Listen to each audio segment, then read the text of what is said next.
Para sa'yo to, try ko lang kung kaya ko. Ni Mama, love you na. Love you, May.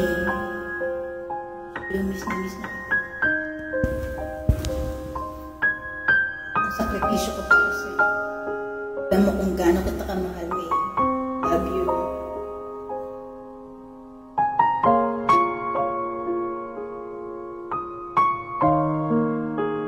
Sana hindi na lang ako naging ina mo.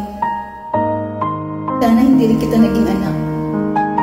Ngayon kung inisip mo hindi ako pinili bilang ina mo, sana maisip mo rin na hindi ito ang buhay na pinili ko para sa inyong mga anak ko. Kung iniisip mo na sana binalik kita sa tiyan ko, sana naisip mo rin na ilang beses kong ginusto na hindi na kayo pinanganak. Para hindi niyo maranasan ang hirap dito sa mundo. Pero nandito na ako. Nandiyan kayo. Kahit nandito na ako sa amang lupalop ng mundo, dito dala-dala ko ang obligasyon ko sa inyo. Nabigyan kayo ng magandang buhay dahil magulang niyo ako.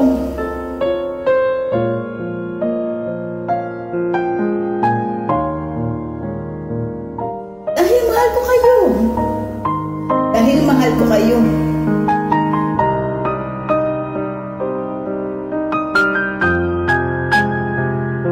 Kaya sabihin mo sa akin, sinasabi mo na hindi kita naintindihan? Bakit, Carla? Ako ba naintindihan mo? Kahit minsan? Hindi. Sarili mo lang inintindi mo. Sana kahit minsan binigyan mo ng halaga lahat ng paghihirap ko sa inyo. Lahat ng sakripisyo ko sa inyo. Na tuwing umiinom ka ng alak,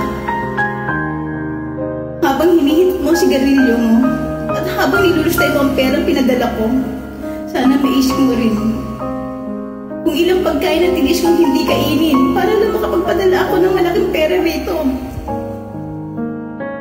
Sana habang nakahiga ka dyan sa kutsyon mo, natutulog, maisip mo rin kung ilang taon kong tiniis matulog mag-isa habang nangungulila ako sa yakap ng mga mahal ko. Sana maisip mo kahit kaunti kung gaano kasakit ang mag-alaga ng mga bata. Hindi ko kaano-ano samantalang kayong mga anak ko hindi ko man lang maalagaan. Alam mo ba kung gaano kasakit yun sa isang ina?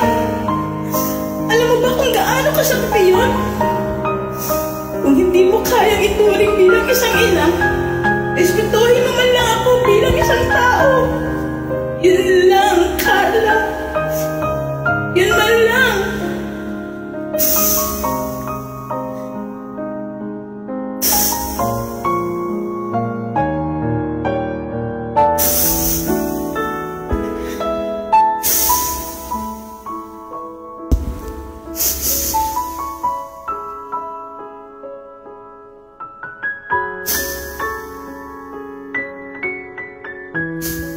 Salamat. Nagdala